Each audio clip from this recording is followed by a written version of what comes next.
तो यार ले आए हो किसी एक के लिए नहीं बल्कि तुम सबके लिए हाजिर में ईपो एपिसोड नंबर 8। इसके साथ ही साथ मैं आप सबको बता दूं हमारी वीडियो की लेंथ और ड्यूरेशन आपके लाइक और कमेंट पे डिपेंड करती है। जितने ज्यादा लाइक और कमेंट होंगे उतनी बड़ी अगली की एपिसोड होगी। तो चलो यार अब शुरू करते हैं।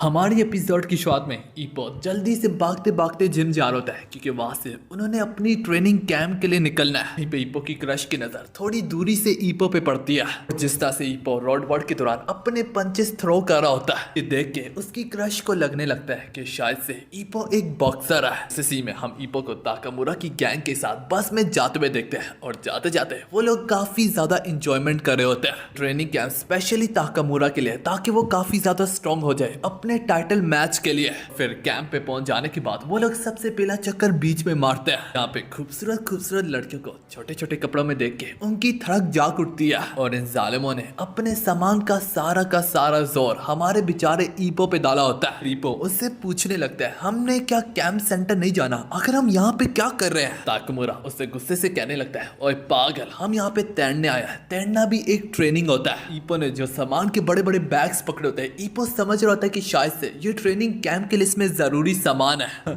मगर जब वो उसे खोल के देखता है तो इसके अंदर सब मजे करने की चीजें पड़ी होती है। वो फिर उन लोगों से पूछने लगता है तो फिर आखिर हम ट्रेनिंग कब करेंगे। तो फिर किमुरा उसे समझाने लगता है अगर इतनी गर्मी में तुम ट्रेनिंग करोगे तो तुम्हारे सर में दर्द होने लगेगा। बात याद रखो छोटे दिमाग वाले बच्चे, ट्रेनिंग कैंप तभी तुम्हारे काम आएगा जब तुम सुबह और शाम दोनों तरफ मेहनत करो। सुबह के वक्त तुम खूबसूरत खूबसूरत लड़कियों को देखने में मेहनत करो और शाम को तुम कड़ी ट्रेनिंग के लिए मेहनत करो। यकीन करो इससे तुम मेंटली और फिजिकल दोनों तरीके से स्ट्रॉन्ग रहोगे। हम लोग एक प्रोफेशनल है और हमें बीच में लाइन खींचना आनी चाहिए कि कहाँ पे हमें खेलना है और कहाँ पे हमें ट्रेनिंग करनी है। तो हाँ यार, इसी के साथ ये लोग अपने शर्ट्स वगैरह पहन के बीच पे निकल पड़ते हैं और उसके बाद वो सारे के सारे अपनी मनपसंद की एक एक लड़की चुन लेते हैं जिसपे वो लोग ट्राई करने की कोशिश करेंगे।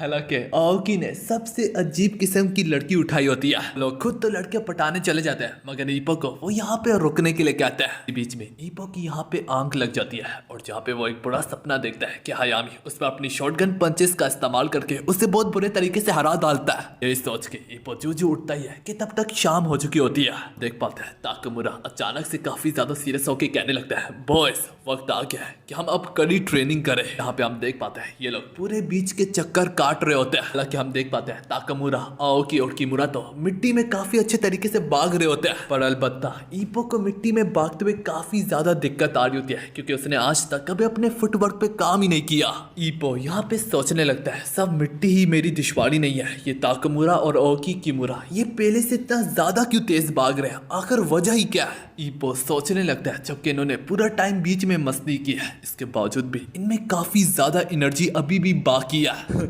कि ईपो तब जब गौर करता है तो ईपो को मालूम पड़ता है कि इनकी मोटिवेशन साला लड़कियां। जब ये खूबसूरत लड़की को देखते हैं तो ये काफी तेज से उस तक पहुंचने के लिए दौड़ मारते हैं और जब उस तक पहुंच जाते हैं तो वो मेरे लिए इंतजार करने के बहाने से आसपास लड़की के मंडलाते रहते हैं। इसके बाद जब उन्हें कोई नया टारगेट मिलता है तो ये लोग दोबारा से स्पीड पकड़ते हैं और ऐसी मोटिवेशन की ईपो भी अपने मन में ख्वाहिश रखने लगता है कि एटलीस्ट इसके कारण वो लोग तेज तो भाग पा रहे हैं। भागते भागते काफी अंधेरा छा जाता है तो ये लोग ट्रेनिंग सेंटर वापस लौट के चले जाते हैं। अब ईपो सोचने लगता है तो चलो यार एटलीस्ट उसे रात में सुकून से नींद आएगी। उल्टा ताकामुरा से कहने लगता है ये सोने का टाइम नहीं है बल्कि ट्रेनिंग का टाइम है, तो मैं किसने कहा तुम सो भी सकते हो। अब ये सारे के सारे शैडो बॉक्सिंग 5 राउंड्स तक करते चले जाते हैं ताकि इन सारी की सारी ट्रेनिंग करने की वजह से ईपो अपनी लिमिट पे आता चला जा रहा होता है। पागलों की तरह ट्रेनिंग करने के बाद ही ताकामुरा सबको अलाउ करता है कि अब तुम लोग जाके सो सकते हो। इससे हमें मालूम पड़ता है कि ताकामुरा आखिर इतना ज्यादा स्ट्रॉन्ग क्यों है।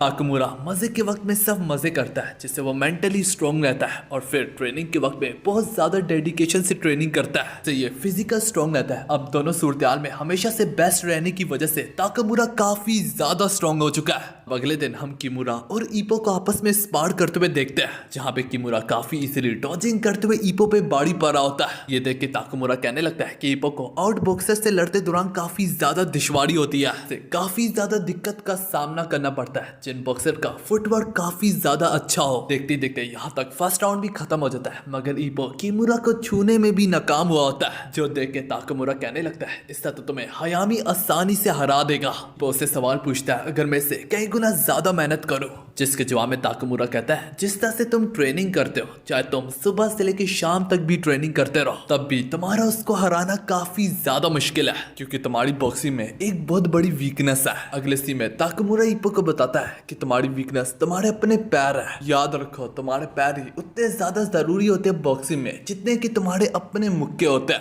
जिस वजह से तुम्हारे पैर काफी ज्यादा कमजोर है, क्योंकि तुमने कभी फुटवर्क पे और अपने पैरों को स्ट्रॉन्ग बनाने की ट्रेनिंग की नहीं। यूं ही यहाँ पे आओ कि ताकमुरा से पूछने लगता है, इप्पो की तो मैंने डैशिंग स्पीड देखी हुई है, वो स्ट्रेट में तो अपने अपोनेंट के एकदम से काफी ज्यादा करीब चला जाता है। फोर राउंडेड बॉक्सर होने के नाते इप्पो अपनी क्लास में दूसरों से बेहतर है। ताकमुरा आओगी की हाँ में हाँ मिलाते हुए कहने लगता है इसमें कोई शक नहीं है। इप्पो सब सीधा जानने के मामले में ही काफी ज्यादा फास्ट है, जबकि तुम्हारे फुटवर्क में क्वालिटी होनी चाहिए कि वो हर लम्हे में किसी भी मोड़ में अपनी दिशा को पलट डाले, जो कि इप्पो इसके काबिल हरगिज नहीं है। तुम्हें सीखना होगा कि तुम तुरंत से अपने वेट को लेफ्ट राइट कैसे शिफ्ट कर सकते हो। इप्पो भी जब सेंटर ऑफ ग्रेविटी के खिलाफ थोड़ा सा मूव करता है, तब कहीं जाके उसे समझ में आती है कि हाँ यार, शिफ्टिंग वेज तो डिपेंड करती है तुम्हारे अपने पैरों पे ही। जब तुम ये करना सीख जाओगे तो तुम आसानी से अपने अपोनेंट के हमलों को डॉज कर सकोगे।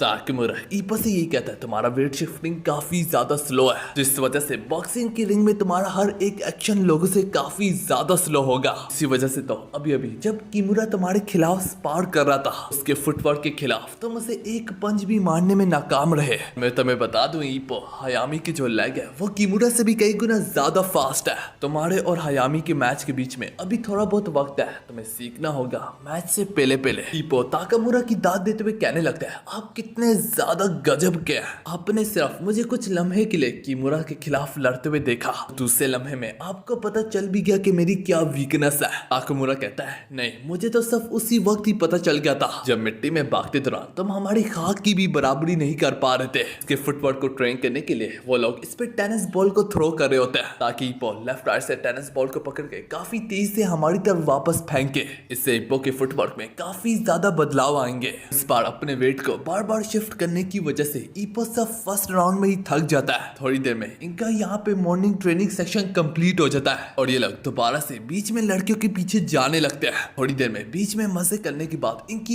इवनिंग ट्रेनिंग की शुरुआत होती है और एज यूजुअल इस बार सारे के सारे काफी ज्यादा कड़ी मेहनत कर रहे होते हैं। यूं ही ट्रेनिंग कैंप के दिन भी गुजरते जा रहे होते हैं। एक बात है, इप्पो काफी जल्दी अपने फुटवर्क में इंप्रूव कर चुका होता है। वो यहाँ तक मिट्टी में भी उनकी थोड़ी बहुत बराबरी कर पा रहा होता है। देखते ट्रेनिंग कैंप के 5 दिन गुजर भी जाते हैं। आज इनका आखिरी दिन होते ट्रेनिंग कैंप में। बस से बता लास्ट डे में हम ये भी देखते हैं कि इप्पो इतना ज्यादा अपने फुटवर्क में इंप्रूव कर गया होता है। किमुरा जहाँ पे मर्जी अपनी दिशा पलटता, जिस कोने में भी जाता, वहाँ पे वो अपने साथ इप्पो को भी वक्त पे ही पाता है। और इसी तरह इप्पो का एक सॉलिड पंच कनेक्ट होने को इजार होता है कि किमुरा अपने हाथों से उसे ब्लॉक कर डालता है। देखते देखते ट्रेनिंग कैंप की आखिरी ट्रेनिंग भी यहाँ पे खत्म होती है। ये सारे लोग थक हार के इधर ही गिर जाते हैं। इसका मतलब है आज रात ये बीच वगैरह में मस्ती कर सकते हैं, मगर ट्रेनिंग नहीं करेंगे, क्योंकि ट्रेनिंग कैंप में इन्होंने जिम से कई गुना ज्यादा हार्ड ट्रेनिंग किया। अब कुछ मजेदार करने के लिए ताकमुरा की गैंग फायरवर्क्स लेके बीच में चली जाती है। ताकमुरा एक बड़े से फायरवर्क को उठा के कहने लगता है ओए, ये तो मुझे इप्पो के नीचे लटके हुए की याद दिलवा रही है।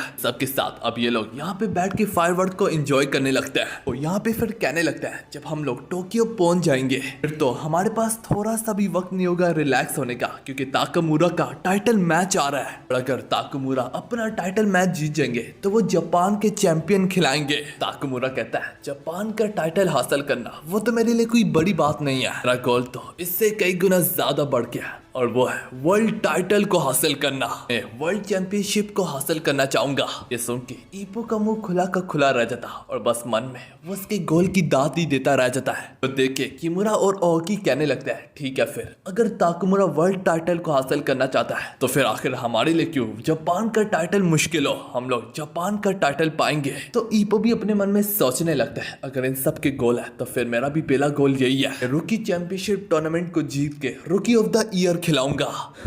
यूं ही फायरवर्क को एंजॉय करते करते इनका पूरा प्लान बैक क्लैश हो जाता है। अगले सीन में हम लोग देख पाते हैं ताकामुरा की गैंग अपने ट्रेनिंग कैंप से वापस लौट के आ गई होती है और यहाँ तक ताकामुरा के टाइटल मैच के पोस्टर्स को भी जारी कर दिया गया होता है। और अगर ताकामुरा ने अपने मैच को जीत लिया तो वो जापान का मिडल वेट टाइटल चैंपियन खिलाएगा। यागी उससे बताता है कि हम इस उम्मीद से है कि तुम हमारे जिम के लिए चैंपियनशिप की बेल्ट लेके आओगे। यागी इसके साथ ही साथ ईपो को बताता है कि जिस दिन ताकामुरा का मैच होगा उस दिन तुम्हारा भी मैच होगा। ईपो के अपोनेंट का नाम कोबाशी होता है, वही शख्स जो कि बार बार क्लिंजिंग करता है। थोड़ी देर में जिम में अचानक से इंटेंसिटी छा जाती है, सारे लोग अपनी अपनी ट्रेनिंग में मगन हो जाते हैं और जब चीफ इन सब पे अपनी नजरें दुराता है वो ये देख के ही समझ आता है कि सारे के सारे लोग ट्रेनिंग कैंप से जब वापस आए हैं तो ये लोग काफी ज्यादा स्ट्रॉन्ग होके लौट के आए हैं। जो सबसे ज्यादा स्ट्रॉन्ग हुआ है इतने कम वक्त में वो कोई और नहीं बल्कि ईपो खुद ही होता है। चीफ नोटिस करता है कि ईपो की वेट शिफ्टिंग, स्पीड और फुटवर्क में काफी ज्यादा बेहतरी आई है। फारिंग से फारिग हो जाने के बाद हम देख पाते हैं ईपो के रिफ्लेक्सेस भी काफी ज्यादा तेज और शार्प हो चुके हैं। इसके बाद आओकी ईपो से कहने लगता है अब इसी कॉइन से मेरे लिए ऑरेंज जूस ले आओ। तो हाँ यार, जब ईपो अपने जिम से बाहर निकलता है तो वो एक अनजान शख्स को जिम में जांगते हुए पाता है। ईपो को देख के वो फौरन से यहाँ से निकल लेता है, पर इसी जल्दबाजी में ना अनजाने में उसकी डायरी उसके हाथों से गिर जाती है और उसे मालूम तक नहीं पड़ता।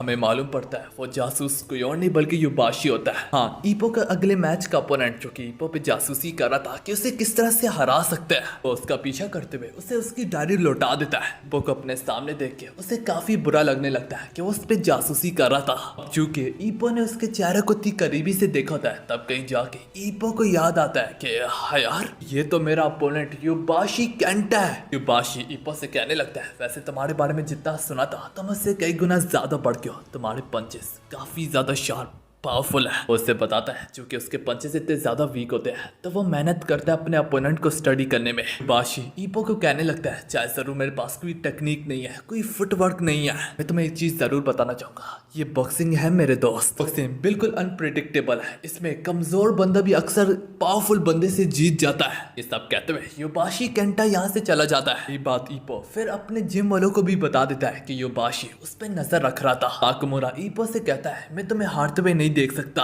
क्योंकि तुम्हारा मैच जो ही खत्म होगा तो मेरा मैच शुरू होगा। अगर तुम जीते होगे तो मुझे काफी ज्यादा हिम्मत, जुनून और जज्बा महसूस होगा अपने जिस्म के अंग अंग में। तो मैं बता दूं ईपो, अगर तुम हारे तो मेरे पूरे एक दिन के लिए पंचिंग बैग खिलाओगे। चीफ भी ईपो को एडवाइस देता है अगर तुम अपने अपोनेंट की इतनी फिक्र करोगे तो तुम तो जीतने से पहले ही हार जाओगे। इसकी फिक्र करने के बजाय तुम ये सोचो तुम्हारी काबिलियत किसमें है, लम्हे बा लम्हे अपने आप को इम्प्रूव करो, स्ट्रेटजी सोचो और एक प्रोफेशनल बॉक्सर की तरह एक्ट करो बच्चे। और ये बात ईपो के फोकस को रीगेन करने में काफी ज्यादा मदद करती है। उसे सी में देखते देखते वो वक्त आ जाता है, ईपो वर्सेस कोबाशी का मैच शुरू होने को जा रहा होता है। ईपो का मैच जो जो ही खत्म होगा तो इसके बाद ताकामुरा के टाइटल मैच की शुरुआत होगी। हम देख पाते हैं ईपो जूजू रिंग की तरफ जाने ही लगता है कि उसके सामने ताकामुरा अपने चैंपियन के फॉर्म में खड़ा हो जाता है। ताकामुरा उसे बताता है कि मैं ग्रीन रूम में बैठ के मॉनिटर के थ्रू तुम्हारा मैच देखूंगा, अगर तुम अपना मैच जीत के तो मैं यही समझ बैठूंगा कि मैं भी जीत चुका हूँ। ताकामुरा ईपो की पीठ पीछे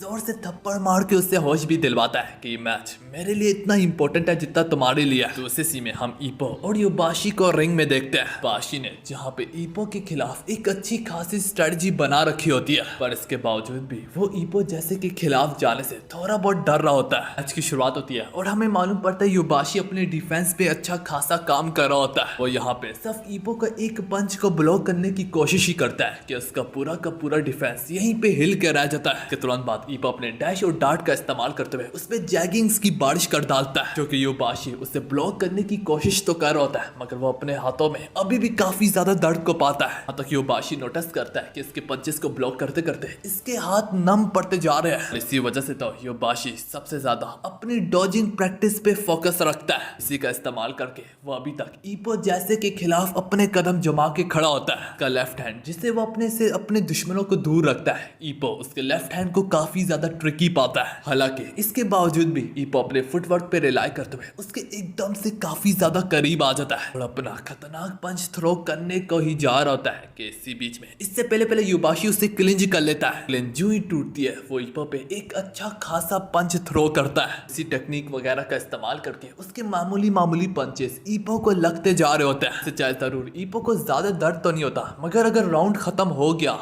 तो चाहे जरूर ईपो नॉकडाउन हो या ना हो, लेकिन योबाशी पॉइंट्स के कारण जीत जाएगा। अभी गुस्से में आके अपने स्ट्रॉन्ग पंचेस को थ्रो करते करते उसे पीछे धकेलता है। योबाशी सरवाइव करने के लिए सालों से ऐसी बेतुकी ट्रिक्स का इस्तेमाल करता है, जिस वजह से वो काफी बेहतर हो चुका है इन चीजों में। देख पाते हैं कोबाशी की जैगिंग ज्यादा दर्द तो नहीं करती होती, मगर फिर भी उसने अच्छी खासी जैगिंग्स ईपो को मार दी होती है। इस वजह से योबाशी के पॉइंट्स ईपो से कई गुना ज्यादा है। बस योबाशी को अब सरवाइव करना है। जो ही टाइम खत्म होगा तो योबाशी खुद अपने आप ही जीत जाएगा। देख पाते हैं ईपो जैसे तैसे करके उसे दोबारा से कोने में धकेलता ही है। बस अपने पावर पंच का इस्तेमाल करने को ही जा होता है कि योबाशी दोबारा से ईपो को करीबी से जाके पकड़ लेता है। इन्हीं हरकतों से ईपो काफी ज्यादा थक चुका होता है, अपनी लिमिट पे होता है, पसीने से नुचा रहा होता है। देख के चीफ कहने लगता है ये कोबाशी की स्ट्रेटजी है। बाशी ने सबसे पहले इन्हीं टेक्निक्स वगैरह का इस्तेमाल करके ईपो को गुस्सा दिलाया और उसे काफी ज्यादा मूवमेंट करने पे मजबूर किया। ईपो थकावट की वजह से अब स्लो होने लगा है। इसका मतलब ईपो स्लो होने लगा है और योबाशी इसी तरह अपने डिफेंस में लगा है। योबाशी ईपो को मजबूर कर रहा था कि वो एक्स्ट्रा मूवमेंट करे और बार बार अपनी स्पीड और फुटवर्क पे रिलाई करे। अब हालांकि ईपो इन्हीं का इस्तेमाल करके उसका काम तमाम करने लगता है तो वो इसे क्लिंच करने लगता है। वजह से हम देख पाते हैं योबाशी चूंकि ज्यादातर रेस्ट मोड में ही होता है, अब योबाशी अपने अटैक करना शुरू करता है जो कि ईपो को लग रहा भी होता है और डैमेज भी करने लगता है। ऑडियंस भी योबाशी को अब बुजदिल कहने लगती है कि तुम डरते हो सामने से लड़ने में। देखते देखते इनकी लड़ाई चलती रहती है और यहाँ पे सेकंड राउंड भी खत्म हो जाता है। सेकंड राउंड का भी विनर कोई और नहीं बल्कि योबाशी होता है पॉइंट्स के कारण। अभी ईपो और चीफ अब योबाशी की डिफेंस की बात कर रहे होते हैं। यहाँ पे चीफ बताता है कि योबाशी ने क्रॉस ब्लॉक को सीखा हुआ है। कैसा ब्लॉक? जो कि ईपो जैसे पंचेस को ब्लॉक करने के लिए बनाया गया है। इस पर चीफ बताता है कि छोटे छोटे सुराख में से इसकी बॉडी को हिट करने की कोशिश करो। राउंड की शुरुआत होती है और हम देख पाते हैं कोबाशी का डिफेंस पहले जैसा ही मजबूत होता है। कोबाशी ने सिर्फ और सिर्फ डिफेंस ही सीखा हुआ है, इस वजह से उसका डिफेंस काफी ज्यादा पावर रखता है। हम देख पाते हैं जैगिंग्स थ्रो करते करते यहाँ पे ईपो को एक सुनहरा मौका भी मिलता है और इसके बावजूद भी योबाशी ने अपने आप को स्पीड पंचेस को भी ब्लॉक करने के लिए ट्रेन किया होता है। योबाशी अपने मन में सोचने लगता है ये तो अच्छा था कि मैंने इसे फर्स्ट और सेकंड राउंड में काफी ज्यादा थका दिया, हालांकि थकावट की हालत में भी इसका ये पंच इतना ज्यादा फास्ट था, बस मैंने बड़ी मुश्किल से ब्लॉक ही कर लिया। ये सब देख के किमुरा कहने लगता है योबाशी के पंचेस इतने ज्यादा स्ट्रॉन्ग नहीं है। और जरा देखो तो सही, ईपो को फर्स्ट राउंड से लगातार योबाशी के जैक्स पड़ते जा रहे हैं। इन सबको मिला के थोड़ी बहुत डैमेज ईपो को पड़ी भी है। थोड़ी देर में यहाँ तक थर्ड राउंड भी खत्म हो जाता है। योबाशी थर्ड राउंड भी जीत जाता है पॉइंट्स के कारण। सिर्फ और सिर्फ 3 राउंड और बाकी। अगर योबाशी लगातार इस्ता करता रहा तो वो जल्दी जीत जाएगा ईपो से।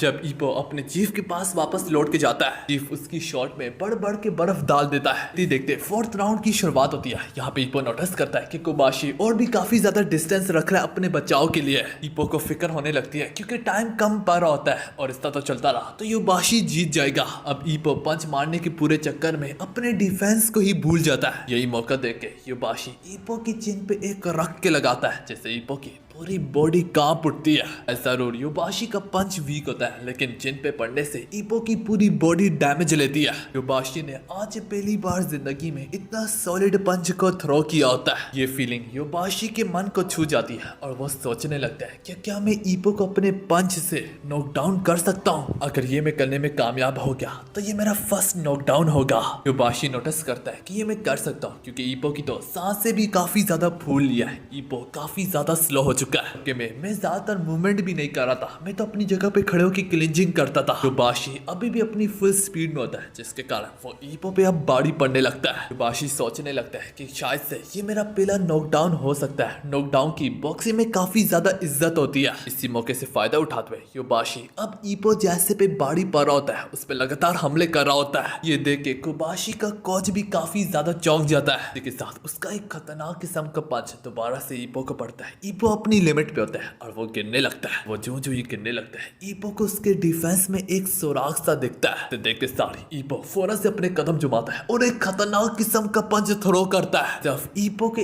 एक पंच से योबाशी की हालत काफी ज्यादा खराब हो जाती है। योबाशी को यकीन नहीं आ रहा था कि इतने थकावट के बावजूद भी उसके एक एक पंच में इतनी बड़ी ताकत है। और इसके बावजूद भी कोबाशी ईपो पे पंचेस थ्रो करता रहता है क्योंकि ये इसका ड्रीम होता है कि वो किसी एक को तो नॉकडाउन करे। क्योंकि कोबाशी ने जब ईपो की चिन पे पंच मारा होता है तो उसे सॉलिड पंच की लत लग गई होती है। इसे लगने लगता है कि शायद से एक दो और सॉलिड हिट में लगाऊं तो ईपो यहीं पे गिर के बेहोश हो जाए। के चलते ही अब दोनों की दोनों क्लोज रेंज में एक दूसरे के खिलाफ पंचेस को एक्सचेंज करने लगता है और यहाँ पे ईपो अपने ऑपरेशन टर्टल में होता है। ये चीज किमुरा नोटिस करता है। इसी का इस्तेमाल करके ईपो ने सबसे पहली बार मियाटा को हराया था। इसका एक ही मतलब है, ईपो अपने एक ही पंच की तलाश में है और जब वो लगेगा इससे शायद से पूरा मैच ही खत्म हो जाए। पंचेस को एक्सचेंज करते दौरान योबाशी एक चीज भूल चुका होता है। रुकी किंग चैंपियनशिप में ईपो का ये रिकॉर्ड बन चुका होता है कि उससे ज्यादा पावरफुल पंचेस किसी के नहीं है। वो उसके पंचेस को डॉज करते हुए योबाशी के मुंह पे एक खतरनाक किस्म का राइट पंच का इस्तेमाल करता है। इससे योबाशी की अक्ल ठिकाने आ जाती है।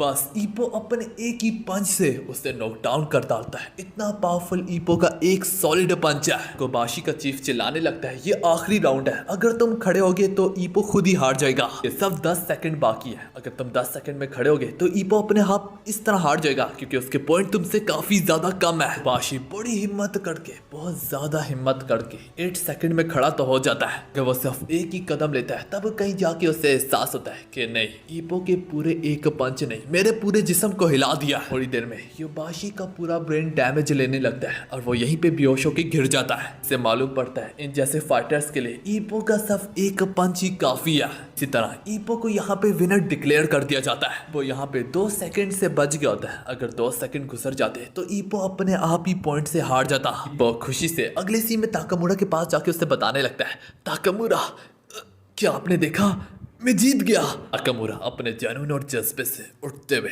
कातिलाना निगाहों से घूरते हुए कहने लगता है, तुमने लड़ा और तुमने कर दिखाया, अब मेरी बारी। अरे ईपो दफा हो जाओ मेरी नजरों से। तुमने आज जिस तरह से लड़ा तुम मेरे मैच देखने के भी काबिल नहीं हो। तुम इतने मामूली बॉक्सर के आगे अपने कदम जमा के रख नहीं पाए। ऐसे भी तुम काफी जख्मी हो, यहाँ पे बैठ के रेस्ट करो। एक बात है, वो ठीक ही कह रहा होता है। ताकामुरा ठीक कह रहा होता है ईपो के बारे में। ईपो अपने पैरों पे भी खड़ा नहीं हो पा रहा होता। हालांकि ताकामुरा अब जिस अपोनेंट से लड़ने को जा रहा है वो अभी तक मुश्किलों से शायद से एक मैच भी ना हारा हो। वो वैसे तो जापान का चैंपियन नहीं है, उसे लोग चैंपियन कहते हैं क्योंकि वो काफी ज्यादा स्ट्रॉन्ग है। ताकामुरा का अपोनेंट उसकी तरह ही स्ट्रॉन्ग है। ईपो यहाँ पे रेस्ट में बैठा होता है, ताकामुरा के मैच के बारे में सोच रहा होता है। पूरी की पूरी रिंग में सारे के सारे लोग ताकामुरा के अपोनेंट उसकी दाद दे रहे होते हैं, उसके लिए चीयरिंग कर रहे होते हैं क्योंकि वो चैंपियन होता है। अगर ताकामुरा ने अपने अपोनेंट याशिबा को हरा दिया तो याशिबा की बेल्ट ताकामुरा को मिल जाएगी और फिर ताकामुरा चैंपियन खिलाएगा। चीफ चैंपियन की बेल्ट को अपनी हसरत वाली निगाहों से घूर रहा होता है तो ताकामुरा चीफ से कहता है, ओए फिक्र मत कर, मैं तेरे लिए ये ला के ही रहूंगा। और फिर ताकामुरा सोचने लगता है, इस बुड्ढे से मिलने से पहले मैं पहले एक गुंडा की तरह खिलाता था, मैंने बॉक्सिंग का चैंपियन बनने का कभी सोचा ही नहीं। मैं वाकई में इस बुड्ढे का काफी ज्यादा एहसानमंद हूँ। ईपो सोचने लगता है कि मैं ऐसा मैच हरगिज मिस नहीं कर सकता और वो हालवे से गुजरते गुजरते रिंग की ओर जूजू बढ़ होता है तो उसे इस तरह की चीयरिंग की आवाजें सुनाई देने लगती है जैसे कि कोई नॉकडाउन हो गया हो। जब रिंग में पहुंच के देखता है तो वो नॉकडाउन कोई और नहीं बल्कि ताकामुरा हुआ होता है। हमें मालूम पड़ता है कि ताकामुरा को उसने अपने एक ही पंच से नॉकडाउन कर डाला। से मालूम पड़ता है कि ताकामुरा का अपोनेंट चैंपियन है तो अपने स्किल की वजह से चैंपियन है। वो आज तक अपना एक मैच भी नहीं हारा। आखिर ताकामुरा इस जैसे स्ट्रॉन्ग अपोनेंट को कैसे हराएगा? इसी के साथ हमारी ये वाली एपिसोड यहाँ पे खत्म होती है।